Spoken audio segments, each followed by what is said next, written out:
কেমন আছেন সবাই? আজ আপনাদের জন্য নিয়ে এলাম ভৌতিক কোয়ার্টার। লিখেছেন তুর্জয় শাকিল। এছাড়াও তুর্জয় শাকিলের নতুন বই আসছে, বিড়াল কন্যা, খুব শীঘ্রই প্রকাশিত হবে। শুরু হচ্ছে ভৌতিক কোয়ার্টার।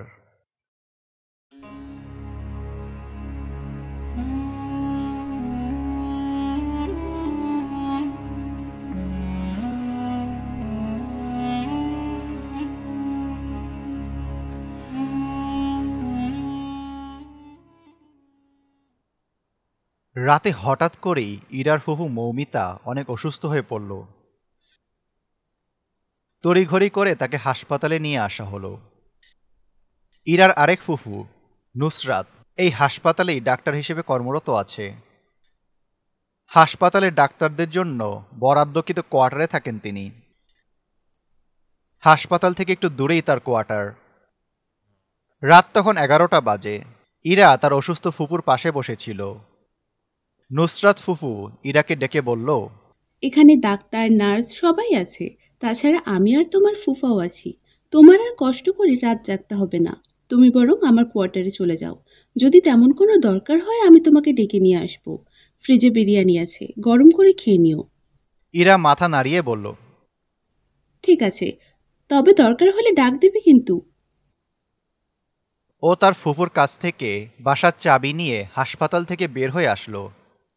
হাসপাতালের গেট থেকে বেরিয়ে রাস্তা পেরিয়ে একটা আকাশী গাছের বাগান, তার মাঝখান দিয়ে সরু রাস্তা ধরে মিনিট 10 হেঁটে সে কোয়ার্টারে এসে পৌঁছালো।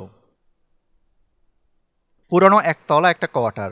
হাসপাতাল তেমন উন্নত না হওয়ায় কোয়ার্টারের অবস্থাও তেমন ভালো নয়। পুরনো একতলায় বিল্ডিংয়ে দুটো ফ্ল্যাট আছে। এইটাতে ইরার ফুফু নুসরাত থাকে, অন্যটাতে অন্য একজন ডাক্তার থাকেন।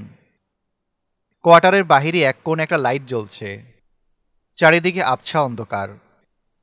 ইরা তাকিয়ে দেখল দুটো দরজাতেই তালা ঝুলছে। একটা দরজায় ডাক্তার নুসরাত লেখা নেমপ্লেট লাগানো। পুরাতন জংধরা সেই দরজাতে নতুন একটা তালা ঝুলছে। চাবি দিয়ে তালাটা খুলল ইরা। ক্যাচ ক্যাচ শব্দে দরজাটা খুলে গেল। হাতড়াতে হাতড়াতে অন্ধকারের লাইটের সুইচগুলো অন করল সে। ফ্ল্যাটে 3টা রুম, একটা ডাইনিং রুম, দুটো বেডরুম। ফ্রেশ হয়ে রুমে এসে টিভির সুইচ অন করল সে। গান ছেড়ে আনমরে নিজেও গুনগুন করে গান গাইতে থাকলো। আয়নার সামনে দাঁড়িয়ে চুল আঁচড়াতে লাগলো। ঠিক তখনই হঠাৎ টিভির ডিসপ্লেটা কালো হয়ে গেল। ইরা কিছু বুঝে উঠতে পারল না। ও টিভি অফ করে আবার অন করলো, কিন্তু ডিসপ্লে কালোই রয়ে গেল, কোনো পরিবর্তন হলো না। আচমকাই আবার টিভির ডিসপ্লে ঠিক হয়ে গেল। টিভিতে দেখা গেল 4 জন লোক দুটো লাশ কাঁধে নিয়ে একটা রুমে ঢুকছে। কাফনে কাপড়ে ঢাকা লাশগুলো থেকে টপ টপ করে রক্ত ঝরছে। লোকগুলো হঠাৎই ইরার দিকে ঘাড় ঘুরিয়ে তাকালো। টিভির দৃশ্যগুলো কেমন যেন বাস্তব মনে হলো ইরার। ও কিছুটা ভয় পেয়ে টিভি অফ করে দিল। তখনই হঠাৎ বিদ্যুৎ চলে গেল। অন্ধকারে ডুবে গেল চারপাশ। ইরা দ্রুত রান্নাঘরে গিয়ে দিয়াশলাই খুঁজে গ্যাসে চুলা জ্বালালো। চুলার পাশেই মোমবাতি ছিল। মোমবাতির আলোতে কিছুটা অন্ধকার দূর হলো। তখনই পাশের রুম থেকে কারো হাঁটার শব্দ কানে আসলো। ও নিঃশব্দে কান পেতে বুঝতে চেষ্টা করল। ইরার কাছে মনে হলো কারা যেন রুমে হাঁটাচলা করছে। ও কাপা হাতে মোমবাতি নিয়ে পাশের রুমে এসে দেখল কেউ নেই সেখানে। তবে টিভি অন করা, বিদ্যুৎ নেই, কিন্তু টিভি চলছে। ইরা টিভির দিকে তাকিয়ে দেখল টিভিতে ওকেই দেখা যাচ্ছে। কিছুক্ষণ আগেও যেভাবে আয়নার সামনে দাঁড়িয়ে গুনগুন করে গান গিয়ে চুল আঁচড়াচ্ছিল, টিভিতেও সেভাবেই দেখাচ্ছে তাকে। তবে ওর সামনে থাকা আয়নার ভেতরে ওকে দেখা যাচ্ছে না। সেখানে কেমন যেন বিভৎস এক ভয়ঙ্কর বয়স্ক মহিলার প্রতিচ্ছবি দেখা যাচ্ছে। সে ইরাকে অনুকরণ করে চুল আঁচড়াচ্ছে, মুখে কুৎসিত হাসি।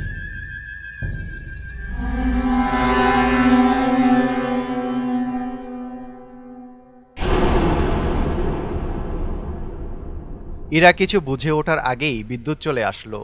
লাইটের আলোতে পুরো বাসা আলোকিত হয়ে গেল। টিভিতে এখন আর কিছুই দেখা যাচ্ছে না। স্বস্তির নিঃশ্বাস ফেলল ইরা। ও ফ্রিজ থেকে বিরিয়ানি বের করে গরম করলো। টিভির সামনে বসেই খাবার শেষ করলো সে। খাবার শেষ করে প্লেট হাতে রান্নাঘরে ঢোকার সময় ওর দেখল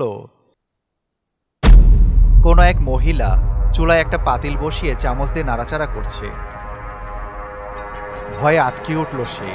ও ছাড়া তো এই বাসায় আর কেউ নেই। তবে এই মহিলা কে? ইরা কাপা কাপা কণ্ঠে জিজ্ঞাসা করল, কে কে?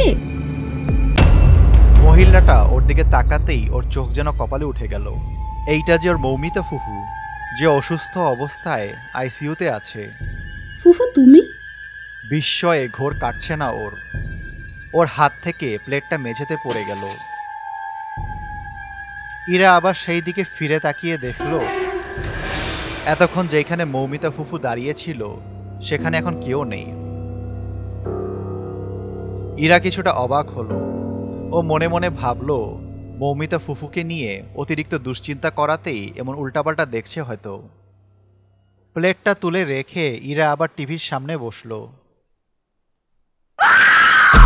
তখন ইরাই শুনতে পেল পাশের রুম থেকে কে যেন চিৎকার করে বলছে, বাঁচাও বাঁচাও। ভীষণ ঘাবড়ে গেল সে। দ্রুত বিছানা থেকে নেমে পাশের রুমে গিয়ে উকি দিতেই ভয় ওর পুরো শরীর কাঁপতে শুরু করলো। পুরো রুম জুড়ে রক্তের ছোপ ছোপ দাগ দেখা যাচ্ছে। টিভিতে দেখা হুবহু সেই 4 জন লোক কাঁধে একটা লাশ নিয়ে দাঁড়িয়ে আছে। লোকগুলো লাশটাকে নামিয়ে বিছানার উপর রাখলো। কাফনের ঢাকা লাশটা থেকে রক্ত ঝরছে। আর ঠিক তখনই হঠাৎ লাশটা নড়ে উঠল। নিজেই নিজের মুখের উপর থেকে কাপড় সরালো। ইরা আতঙ্কিত দৃষ্টিতে তাকিয়ে দেখল লাশটা ওর মৌমিতা ফুফু, যে বেডে শুয়ে শুয়ে কেঁদে কেঁদে বলছে, ইরা আমাকে বাঁচা, ওরা আমাকে মেরে ফেলবে। ফুফুর আর্তনাদ শুনে ইরা বলল, তুমি এখানে কি করে আসলে ফুফু? তুমি না হাসপাতালে ভর্তি ছিলে? ওর কথার কোনো উত্তর দিল না মৌমিতা ফুফু। এমনকি লাশ বহনকারী অদ্ভুত 4 জন লোকও ওর কথায় কান দিল না। ওরা 4 জন এগিয়ে এসে মৌমিতা ফুফুকে জোর করে কাফনের কাপড় দিয়ে পুনরায় ঢেকে দিল। তারপর আগের মতো কাঁধে তুলে নিল। হঠাৎই যেন হারিয়ে গেল সবাই। রুমে এখন আর কেউ নেই, এমনকি রক্তের ছোপ ছোপ দাগও নেই। সবকিছুই আগের মতো হয়ে গেল। কিন্তু ইরা তো নিজের চোখে দেখেছে এখানে ওর ফুফুর লাশ ছিল। আর মুহূর্তের মধ্যেই সবকিছু যেন অদৃশ্য হয়ে গেল। খুব ভয় পেয়ে গেল ইরা। রুমে এসে দরজা লক করে শুয়ে পড়ল সে। ভয়ে বুক কাঁপছে ওর। উল্টাপাল্টা কী সব দেখছে। আদৌ কি সব সত্যি হচ্ছে নাকি সবটাই ভ্রম? নিজে নিজেকেই বলছে সে। কাঁথা গায়ে জড়িয়ে ঘুমানোর চেষ্টা করল সে। হঠাৎই উপর থেকে খুট করে একটা আওয়াজ হলো। ভয়ে ভয়ে উপরের দিকে তাকালো ইরা। সেদিকে তাকিয়ে দেখল সাদা কাপড় পরা একটা মহিলা শূন্যে ঝুলছে। ভালো করে তাকিয়ে দেখল এটা ওর মৌমিতা ফুফু। ভয়ে গলা শুকিয়ে গেল ইরার। শূন্যে ঝুলন্ত মৌমিতা ফুফুর চোখ থেকে রক্ত ঝরছে। ভয়ে চিৎকার দিল ইরা। কিন্তু সে জানে ওর এই চিৎকার হাসপাতাল পর্যন্ত পৌঁছাবে না। নিজেকে খুব অসহায় মনে হলো তার। তখনই ইরার মনে হলো কে যেন ওর কাঁথা ধরে টানছে। ও সেদিকে তাকিয়ে দেখল খাটের তলা থেকে কুৎসিত একটা হাত ওর গায়ের কাঁথা ধরে টানছে। ভয়ে আরো জোরে চিৎকার দিল সে। এক দৌড়ে বিছানা থেকে নেমে সদর দরজার সামনে চলে আসলো। যেমন করেই হোক এই অভিশপ্ত কোয়ার্টার থেকে বের হতেই হবে। কিন্তু এ কি, দরজা বাইরে থেকে লক করা কেন? জোরে জোরে চিৎকার করে দরজায় আঘাত করতে লাগলো ইরা, কিন্তু দরজা খুলল না। তখনই কেমন যেন বাসার দৃশ্যপট পাল্টে গেল। রুমের বিছানা, টেবিল, কাপড় চোপড় সব যেন এক নিমিষেই উধাও হয়ে গেল। তার বদলে 5-6টা মেডিকেলে বেড দেখা গেল। প্রতিটা বেডের উপরে একটা করে লাশ রাখা আছে।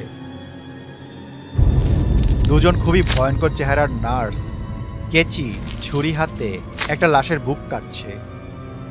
তারা সেই লাশটার বিভিন্ন অঙ্গ কেটে কেটে খাচ্ছে। ভয়ে আতঙ্কে যেন দম বন্ধ হয়ে আসছে ইরার। ও আবার দরজায় জোরে জোরে আঘাত করে সাহায্য চাইল। ওর কথা শুনে নার্স দুটো ঘাড় ঘুরিয়ে ওর দিকে তাকালো। ভয়ে চিৎকার দিল ইরা। নার্সগুলো ভয়ঙ্কর ভঙ্গিতে ইরার দিকে এগিয়ে আসতে লাগলো। দরজায় জোরে জোরে আঘাত করে সাহায্যের জন্য অসহায়ভাবে চিৎকার করতে লাগলো সে। তখনই কে যেন দরজা খুলে দিল। দৌড়ে কোয়ার্টার থেকে বেরিয়ে আসলো সে।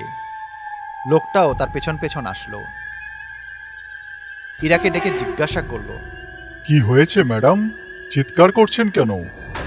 ইরা পেছনে তাকিয়ে দেখলো মাঝবয়সী গোফলা একটা লোক দাঁড়িয়ে আছে। ও হাঁফাতে হাঁফাতে বলল, আপনি কে? লোকটা বলল, আমি রহমত আলী, এই কোয়ার্টারের দারোয়ান। মনে সাহস ফিরে পেল ইরা। একটু দম নিয়ে ওর সাথে এতক্ষণ কি ঘটেছিল সবকিছু বলল সে। রহমত আলী ওর কথা শুনে বলল, ম্যাডাম, আমি আপনার কথা বিশ্বাস করেছি, আমি সব জানি। আসলে এই কোয়ার্টার আগে হাসপাতালের মর্গ হিসেবে ব্যবহৃত হতো। হাসপাতালের সব লাশ এখানেই রাখা হতো। যখন হাসপাতালটা নতুনভাবে তৈরি করা হলো তখন মর্গটাও এখান থেকে স্থানান্তরিত করা হয়েছিল। পরে এটা কোয়ার্টার হিসেবে ব্যবহার করা শুরু হয়। তবে এখন আর কোনো ভয় নেই, আমি এসে গেছি। আপনি হাসপাতালেই চলে যান, জায়গাটা ভালো না, আপনি এখানে একা থাকতে পারবেন না। ইরা রহমত আলীকে ধন্যবাদ দিয়ে হাসপাতালের দিকে হাঁটতে শুরু করলো। কিছু দূর যেতেই রহমত আলী আবার ডাক দিয়ে বলল, ম্যাডাম, আপনার মৌমিতা ফুফু মারা গেছে, তাড়াতাড়ি যান। আপনি কি করে জানলেন? এখন প্রশ্ন করে সময় নষ্ট করবেন না, পরে কোনো একদিন দেখা হলে বলবো।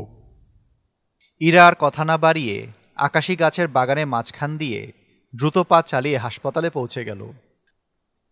ফজরে আজান দিচ্ছে তখন। ইরার ফুফু ফুফা এবং ওর আব্বু বিষণ্ণ মনে বসে আছে হাসপাতালের আউটডোরে। ইরা নুসরাত ফুফুকে জিজ্ঞাসা করল, কি হয়েছে ফুফু? ফুফু বলল, মমিতা আপু মারা গেছে, কিন্তু তোমার এই অবস্থা কেন? চোখ মুখ এত ফ্যাকাশে লাগছে কেন তোমার? কি হয়েছে তোমার? তোমাকে তো আমি খবর দেইনি, তাহলে হাসপাতালে চলে আসলে যে? ইরা তখন কোয়ার্টারে ঘটে যাওয়া ভয়ঙ্কর সব ঘটনাগুলো খুলে বলল ওর ফুফুকে। শেষে বলল রহমত আলী তাকে বাঁচিয়েছে। সব শুনে নুসরাত ফুফুর চেহারা কেমন যেন ফ্যাকাশে হয়ে গেল। কিছুক্ষণ চুপ হয়ে থাকলো সে। তারপর অস্ফুট স্বরে বলল, তুমি রহমত আলীকে কি করে দেখেছো?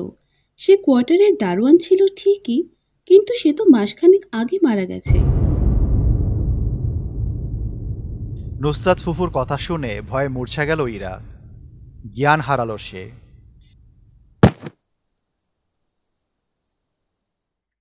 জ্ঞান ফিরলে দেখল ও হাসপাতালে বেডে শুয়ে আছে। জানালা দিয়ে সূর্যের আলো ঢুকছে রুমে। সকাল হয়েছে। দূর হয়েছে ভয়ঙ্কর অন্ধকারের কালো ছায়া। আর সকাল হওয়ার সাথে সাথে ইতি ঘটেছে ইরার সাথে ঘটে যাওয়া স্মরণীয় ভয়াল এক রাত।